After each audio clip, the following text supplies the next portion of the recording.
Bapak, Ibu, dan saudara-saudariku yang terkasih dalam Tuhan kita Yesus Kristus, salam sejahtera untuk kita semua.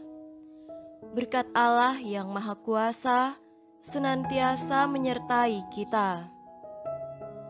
Marilah kita mendengarkan dan merenungkan bacaan-bacaan kitab suci hari Jumat tanggal 18 Februari tahun 2022. Bacaan pertama dari surat Rasul Yakobus pasal 2 ayat 14 sampai 24 dan ayat 26. Apakah gunanya, saudara-saudaraku, jika seorang mengatakan bahwa ia mempunyai iman, padahal ia tidak mempunyai perbuatan? Dapatkah iman itu menyelamatkan dia? Jika seorang saudara atau saudari tidak mempunyai pakaian dan kekurangan makanan sehari-hari, dan seorang dari antara kamu berkata, "Selamat jalan, kenakanlah kain panas dan makanlah sampai kenyang," tetapi ia tidak memberikan kepadanya apa yang perlu bagi tubuhnya, apakah gunanya itu? Demikian juga halnya dengan iman. Jika iman itu tidak disertai perbuatan, maka iman itu pada hakikatnya adalah mati. Tetapi mungkin ada orang berkata, "Padamu ada iman, dan padaku ada perbuatan," aku akan menjawab dia, "Tunjukkanlah kepadaku imanmu itu tanpa perbuatan, dan aku akan menunjukkan kepadamu imanku dari perbuatan-perbuatanku." Engkau percaya bahwa hanya ada satu Allah saja? Itu baik.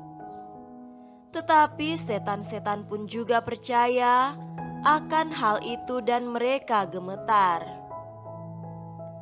Hai manusia yang bebal, maukah engkau mengakui sekarang bahwa iman tanpa perbuatan adalah iman yang kosong?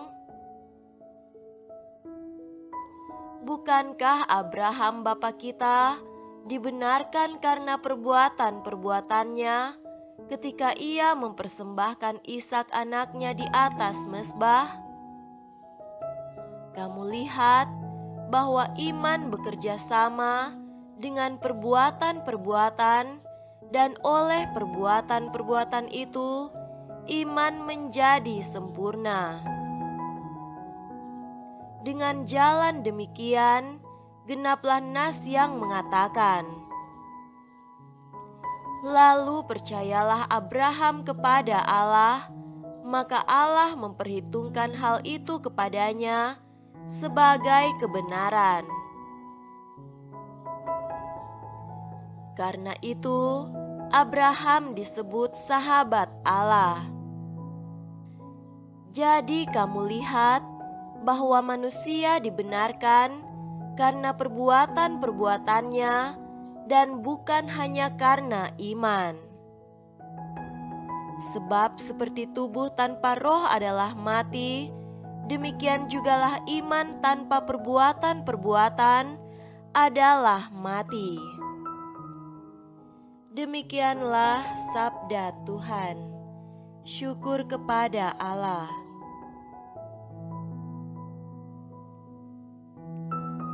Semoga Tuhan beserta kita sekarang dan selama-lamanya.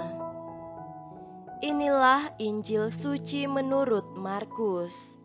Dimuliakanlah Tuhan. Injil Markus pasal 8 ayat 34 sampai pasal 9 ayat 1. Lalu Yesus memanggil orang banyak dan murid-muridnya dan berkata kepada mereka, Setiap orang yang mau mengikut aku, ia harus menyangkal dirinya, memikul salibnya, dan mengikut aku. Karena siapa yang mau menyelamatkan nyawanya, ia akan kehilangan nyawanya. Tetapi barang siapa kehilangan nyawanya karena aku dan karena Injil, ia akan menyelamatkannya. Apa gunanya seorang memperoleh seluruh dunia, tetapi ia kehilangan nyawanya? Karena apakah yang dapat diberikannya sebagai ganti nyawanya? Sebab barang siapa malu karena aku dan karena perkataanku di tengah-tengah angkatan yang tidak setia dan berdosa ini, Anak Manusia pun akan malu karena orang itu apabila ia datang kelak dalam kemuliaan Bapanya diiringi malaikat-malaikat kudus. Katanya lagi kepada mereka, Aku berkata kepadamu, sesungguhnya di antara orang yang hadir di sini ada yang tidak akan mati sebelum mereka melihat bahwa kerajaan Allah telah datang dengan kuasa. Demikianlah sabda Tuhan. Syukur kepada Allah.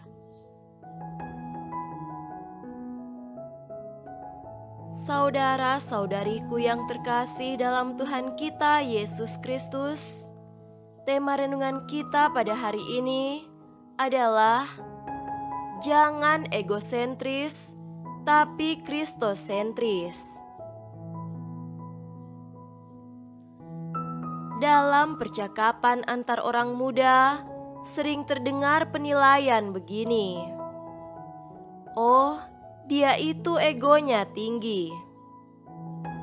Orang disebut berego tinggi biasanya karena dia kurang tahu kebutuhan orang lain atau emosional dan kurang tahu perasaan orang lain, cuma pikir diri, kurang sosial, atau hal lain yang semacam itu yang menjurus ke sifat egois yang secara moral dinilai salah atau tidak benar. Tetapi ungkapan-ungkapan egosentris tidak selalu langsung terasa salahnya. Contoh, tujuan hidupku adalah mencapai kebahagiaan di dunia dan di akhirat. Contoh lain, aku menjadi Kristen supaya aku selamat. Ungkapan contoh tadi terasa wajar-wajar saja, tetapi itu sebenarnya bersifat egosentris karena aku menjadi pusat. Aku mencari kebahagiaanku, aku mencari selamatku, aku mengusahakan diri sendiri menjadi bahagia dan selamat. Aku perlu bergerak ke arah pribadi lain, bahkan ke arah Allah sendiri. Saudara terkasih, dalam bacaan Injil pada hari ini, Yesus Kristus mengingatkan kita untuk tidak egosentris, tetapi kristosentris. Segera sesudah Yesus diakui sebagai Mesias, dan Kristus ini juga memberitakan sengsara, wafat dan kebangkitannya, maka Kristus mendorong orang banyak serta para murid untuk keluar dari diri dan mengarahkan diri kepada pribadi Kristus sendiri. Itulah yang dimaksudkan oleh Kristus ketika Ia bersabda, "Orang harus menyangkal dirinya, memikul salibnya, dan mengikuti aku." Dorongan itu berlaku juga untuk kita saat ini. Diri kita tidak boleh lagi menjadikan diri sebagai pusat, tetapi Kristus harus menjadi pusat dan arah hidup kita. Kepadanya kita harus mengarahkan diri dan berjumpa dengannya, bersatu dengannya, serta mengikutinya sampai akhir hayat. Yang kita cari ialah pribadi Kristus, bukan diri kita dan keselamatan kita. Hanya dengan beriman kepadanya, mencintainya, serta bersatu dengannya, kita selamat. Dengan lebih tajam, Kristus menegaskan, barang siapa mau menyelamatkan nyawanya, ia akan kehilangan nyawanya. Tetapi barang siapa kehilangan nyawanya karena aku dan karena Injil, ia akan menyelamatkannya. Jikalau kita bersikap egosentris dengan mencari diri kita sendiri, kita malah akan hilang. Tetapi jikalau kita hidup demi Kristus, berjuang demi Kristus, bahkan mati karena Kristus dan Injilnya, kita akan tetap eksis abadi bersama Dia. Dalil paradoksal itu berlaku juga untuk kebahagiaan. Allah adalah asal dan tujuan hidup kita, bukan kebahagiaan. Kebahagiaan adalah efek cinta kita kepada Allah dan sesama. Semoga demikian. Amin.